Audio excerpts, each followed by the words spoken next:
नमस्कार बच्चों, कैसे हैं आप लोग। बच्चों, प्रतियोगी परीक्षाओं की महत्वपूर्ण प्रश्नों की सीरीज़ में आज हम लेके आए हैं आपके सामने उत्तराखंड के स्वतंत्रता संग्राम सेनानी एवं महान विभूतियाँ।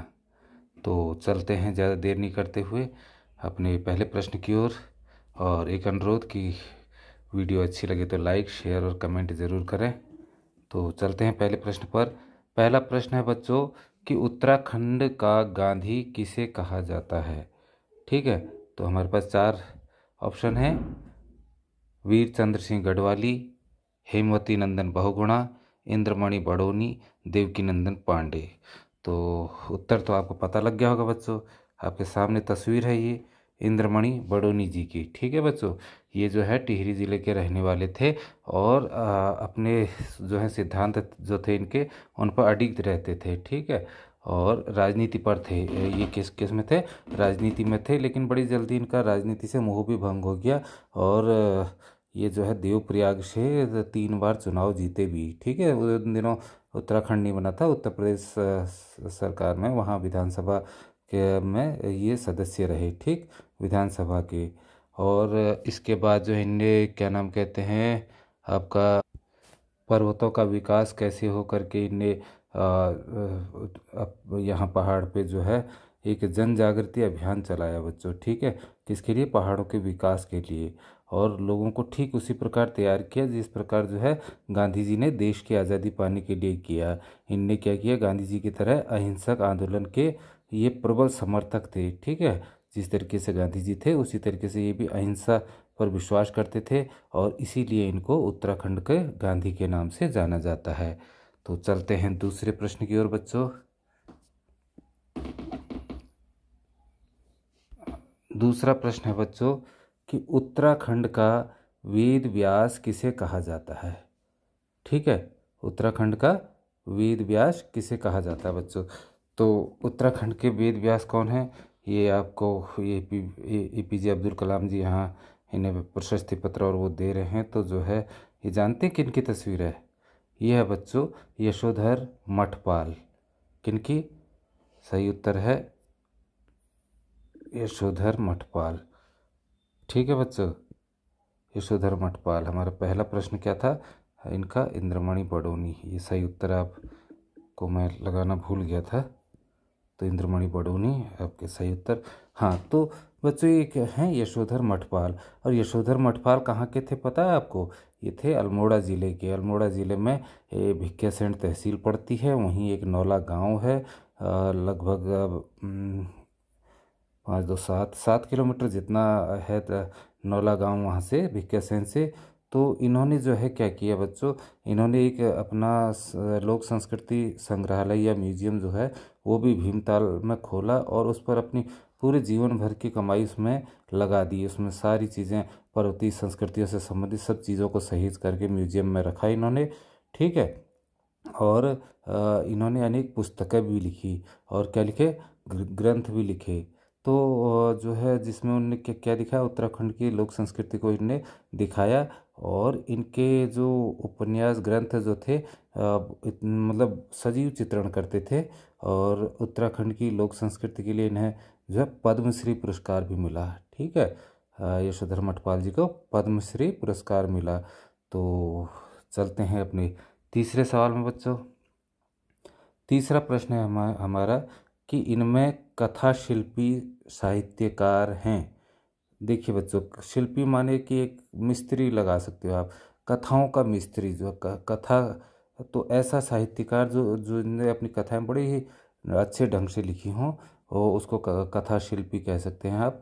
तो कौन थे? ये आप फोटो आपके सामने है, जानते होंगे आप लोग। ये कथा शिल्पी हैं कौन? शैलेश मटियानी हैं बच्चों। कौन है? शैलेश मटियानी। तो और शैलेश मटियानी पुरस्कार से आप जानते हैं कि जो शिक्षा के क्षेत्र में शैलेश मटियानी पुरस्कार भी दिया जाता है। तो इनका दरअसल नाम क्या था बच्चों? रमेश चंद्र मटियानी था। ठीक है, तो रमेश चंद्र मटियानी के पीछे ही क्या लिख देते थे? अपने नाम के पीछे शैलेश लिख देते थे।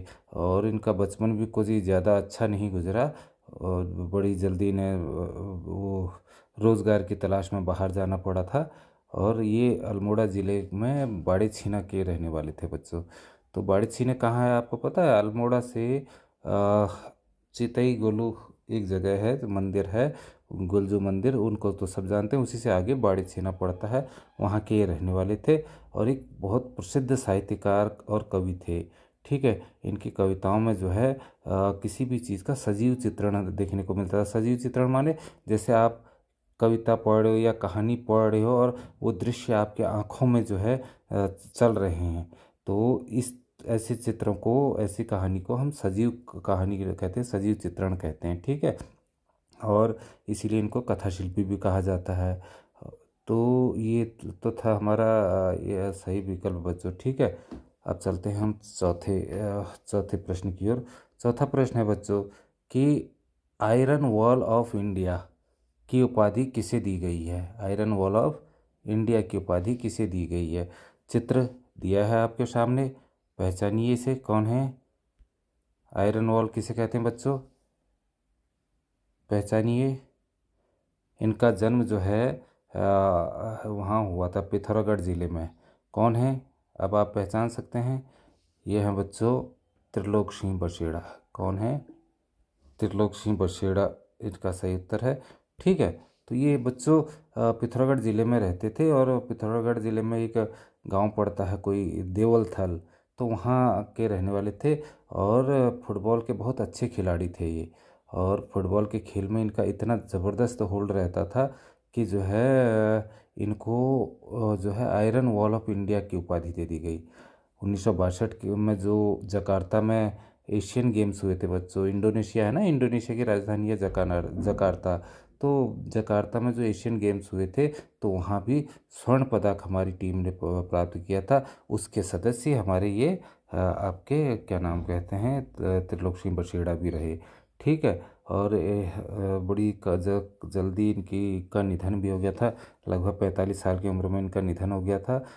किसी खेल में इन्हें शायद चोट लगी थी, वही बीमारी, वही लाइलाज बीमारी बन गई इनके लिए। और इनके मरने के पश्चात, इनके मरणोपरांत जो है उत्तराखंड सरकार ने इनको क्या दिया था? देवभूमि उत्तराखंड रत्न पुरस्कार प्रदान किया था। ठीक है, कब किया था? 2014 में किया था बच्चों। चलते हैं नेक्स्ट प्रश्न पर। अगला प्रश्न है बच्चों, वीर चंद्र सिंह गढ़वाली की उपाधि किसे दी गई है? तो इससे तो आप बहुत अच्छी तरीके से जान सकते हैं। ऑप्शन भी है, चंद्र सिंह भंडारी, विश्वंभर दत्त चंदोला, चंद्र सिंह रावत या चंद्र सिंह नेगी। तो कौन है सही उत्तर बच्चों? ये जानबूझ के मैंने ऑप्शन में चंद्र सिंह लिखा है, तो चंद्र सिंह भंडारी है इनका सही उत्तर। क्या है बच्चों? चंद्र सिंह भंडारी। तो ये तो इनका राइट आंसर हो गया, चंद्र सिंह भंडारी बच्चों। ये क्या था, इनका जन्म कहाँ हुआ था? एक पौड़ी गढ़वाल में है गाँव, रोनीसेरा में हुआ था इनका जन्म। और ये आज़ादी से पहले कहाँ थे? अंग्रेज़ी सेना में तैनात थे बच्चों। ये जो थे अंग्रेज़ी सेना में एक किसी पद पर तैनात थे, या तो मेजर थे या कुछ थे। तो जब 1930 में सविनय अवज्ञा आंदोलन चल रहा था बच्चों, तो महात्मा गांधी के नेतृत्व में, तो पेशावर में जो है इनको भेजा गया कि वहाँ पर जो कुछ आपके पठान लोग जो है, पठानों का एकजुट होकर के वहाँ पर आंदोलन कर रहे थे, तो उस आंदोलन को दबाने के लिए इनको वहाँ भेजा गया। और वहाँ जाने पर इन्होंने देखा कि सभी लोग निहत्थे हैं, तो और उन्हें वार्निंग दी गई, यानी कि चेतावनी दी गई पठानों को कि जो है आप हट जाइए, बलवाइए, आप हटो, जैसा पुलिस कहती है अमूमन कि जो बलवाइयो आप हट जाओ करके 3 बार वार्न करती है। तो वो वार्न किया, लेकिन वो लोग अपनी जगह से टस से मस नहीं हुए। ऐसा होने पर जो है एक अंग्रेज़ अधिकारी ने इनको अपने ये वीर चंद सिंह को क्या कहा कि इन पर फायर कर दो, 3 राउंड फायर कर दो। तो इन्होंने निहत्थे लोगों पर फायर करने से सीधे मना कर दिया। और मना कर दिया तो अपने इंसल्ट होते थे कि जो है ब्रिटिश सरकार ने जो है इनको 14 साल की सज़ा सुनाई, कड़ी सज़ा सुनाई। बाद में क्या नाम कहते हैं, ये बाहर निकले, ये भी स्वतंत्रता आंदोलन में शामिल हुए। महात्मा गांधी ने इनके लिए ये भी कहा कि मुझे एक चंद्र सिंह गढ़वाली ऐसा ही और मिल जाता तो भारत तो बहुत पहले आज़ाद हो गया होता। और इनकी इसी वीरता के कारण इन्हें क्या कहा गया, वीर चंद्र सिंह गढ़वाली। क्या नाम दे दिया गया, वीर चंद्र सिंह गढ़वाली बच्चों। तो ये आप जानते ही हैं। बाकी ये जो है हमारी पब्लिक को और गरीबों को जो लोन दिया जाता है, वीर चंद्र सिंह गढ़वाली का एक लोन भी सब्सिडी पर दिया जाता है, तो उससे भी आप लोग जानते होंगे। तो चलते हैं अपनी नेक्स्ट क्वेश्चन में बच्चों। छठा प्रश्न है हमारा, क्या है कि कुमाऊं का बैरम खां किसे कहते हैं। ठीक है बच्चों, कुमाऊं का बैरम खां किसे कहते हैं। तो अब पहली वो चीज़ है कि बैरम खां कौन था। बैरम खां जो है बच्चों अकबर का संरक्षक था। अकबर का संरक्षण किया था उसने, अकबर की देख रेख की थी। तो उसी प्रकार जो है ये हमारे यहाँ शिवदत्त जोशी, इनका नाम क्या है, शिवदत्त जोशी। तो शिवदत्त जोशी जी ने भी वही काम किया। ठीक है बच्चों, इनने क्या किया, जब ये कुमाऊं का इतिहास में जब रोहिलाओं का युद्ध चल रहा था तो इन्होंने रोहिलाओं को युद्ध में पराजित किया। ये जो है चंद वंश के वो चंद वंश के शासनकाल में क्या थे, मंत्री थे। उस दौरान जो है कल्याण चंद जो है राजा था। तो कल्याण चंद जो है अपनी बीमारी के कारण मर रहा था। तो बच्चा छोटा था उनका, और इन्होंने इनसे शिवदत्त जोशी जी से वचन लिया कि जो है आप मेरे मरने के पश्चात भी मेरे बच्चे दीपचंद को, इनके लड़के का नाम था दीपचंद, उसी को राजगद्दी पर बिठाओगे। तो इन्होंने उन्हें वचन दिया था। किस तरीके से, जिस तरीके से बैरम खां ने अकबर का संरक्षण किया था। इसीलिए इन्हें कुमाऊं का बैरम खां कहा जाता है बच्चों। ठीक है, कुमाऊं का बैरम खां कहा जाता है। अगले प्रश्न में चलते हैं। सातवां प्रश्न है बच्चों, गोल्डन बॉय की उपाधि किसे दी गई है। ठीक है, गोल्डन बॉय आप चित्र में देख ही रहे हैं, कौन है गोल्डन बॉय। गोल्ड ही गोल्ड है हाथों में, जो है क्या नाम कहते हैं। तो इनका नाम है बच्चों जसपाल राणा। ये निशानेबाजी में शूटर थे ना, तो सही उत्तर है जसपाल राणा। तो जसपाल राणा क्या हुआ, एक मिनट, हाँ जसपाल राणा बच्चों। ठीक है, तो जसपाल राणा का जन्म जो है ये उत्तरकाशी जिले में हुआ बच्चों। और इन्होंने अपना करियर किस में बनाया, निशानेबाजी में बनाया। पिस्टल से निशाना लगाना इनका, हालांकि दोनों लगाते थे ये, उससे राइफल शूटिंग भी और पिस्टल शूटिंग दोनों करते हैं। लेकिन राइफल शूटिंग से ज़्यादा अच्छा इन्हें पिस्टल शूटिंग लगता था, क्योंकि इसमें उनका निशाना सही जाता था। तो इन्हें पिस्टल किंग के नाम से भी जाना जाता है। अगर पूछा जाए पिस्टल किंग के नाम से किसे जाना जाता है, तो वो भी जसपाल राणा ही है बच्चों।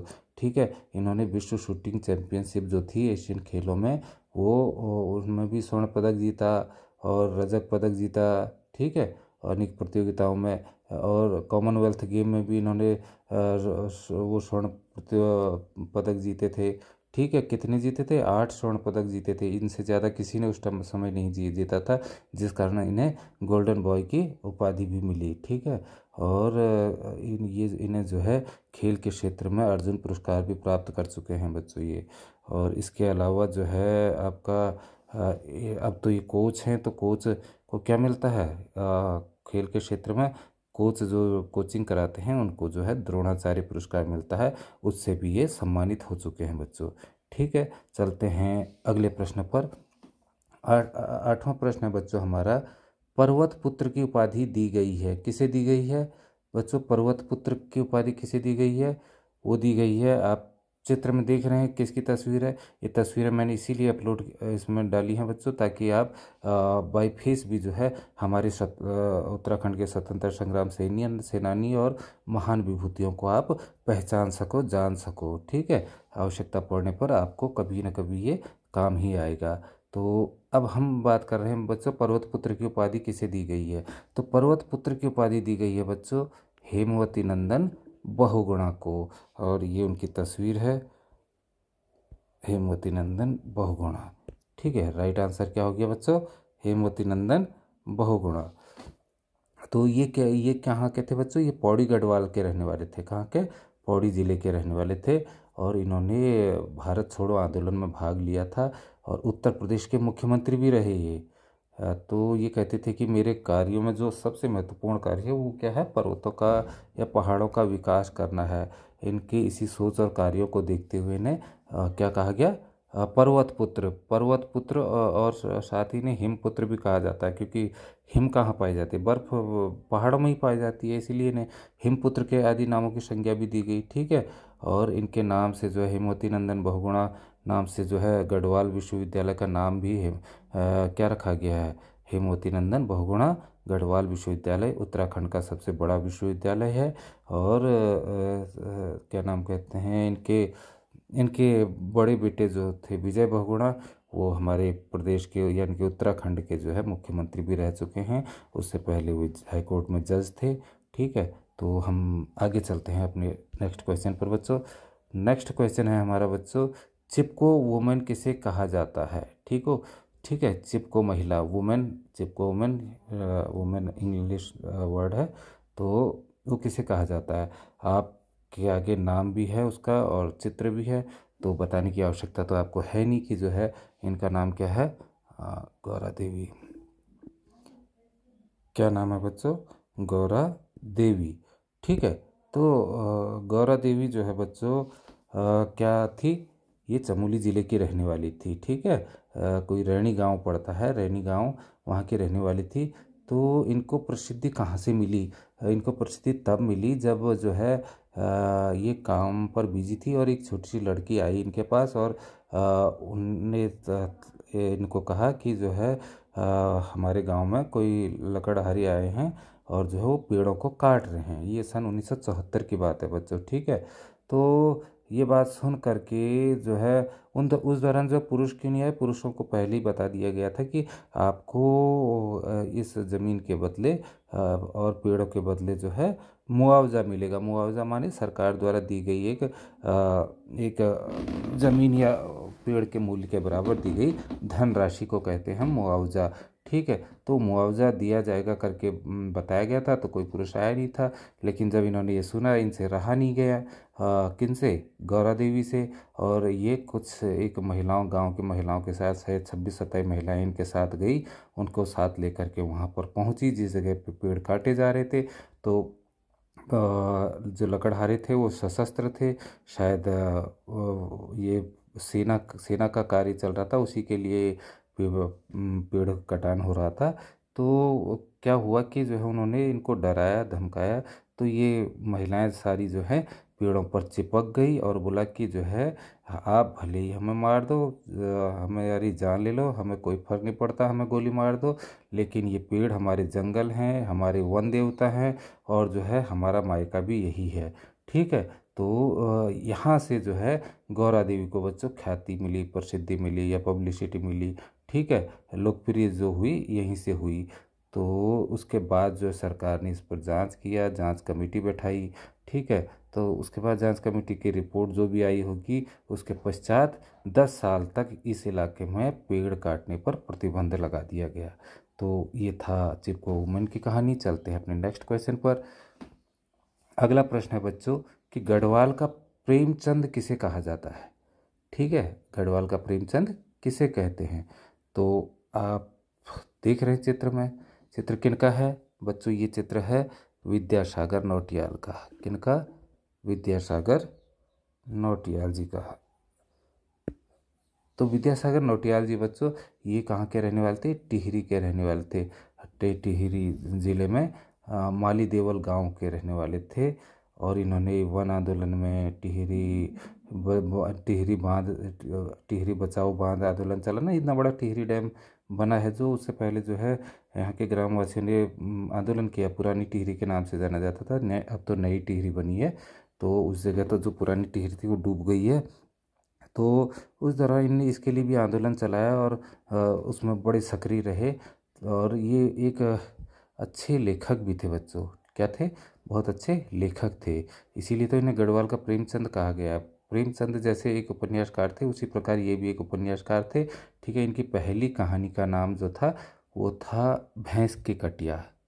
क्या था, भैंस की कटिया। भैंस तो आप लोग जानते ही हैं, और उसके बच्चे को कटिया कहते हैं बच्चों। ठीक है। तो भैंस की कटिया ने अपना कहानी लिखी थी और इलाहाबाद से प्रकाशित होने वाली एक पत्रिका में इनकी ये कहानी छपी भी थी। ठीक, इसके बाद ये जो है लेखन से काफ़ी दूर रहे कुछ समय तक, और बाद में जब इन्होंने फिर से लेखन शुरू किया तो इन्होंने अपने अनेक उपन्यास लिखी, कहानियाँ लिखी और आत्मकथाएं भी लिखी। तो लेखन के क्षेत्र में इन्हें अनेकों सम्मान भी मिले बच्चों, और इतने चर्चित हुए इनके उपन्यास कि इन्हें गढ़वाल का प्रेमचंद कहा जाने लगा, गढ़वाल का प्रेमचंद कहा जाने लगा। तो चलते हैं नेक्स्ट। आज के प्रश्न बच्चों 10 ही प्रश्न है, टाइम हो ही चुका है, और क्योंकि ये अभी हमारा विभूतियाँ अभी उत्तराखंड की और भी रह गई हैं, तो हम अपने नेक्स्ट वीडियो में उस पर बात करेंगे। तब तक आपसे एक अनुरोध है बच्चों कि जो है आप इसको मेरे इस चैनल को लाइक कर दीजिएगा, और जो भी आपको अच्छा लग रहा है, कैसा लग रहा है, कमेंट कीजिएगा ताकि मैं अपने उसमें सुधार ला सकूं, और शेयर कीजिएगा बच्चों, ठीक है।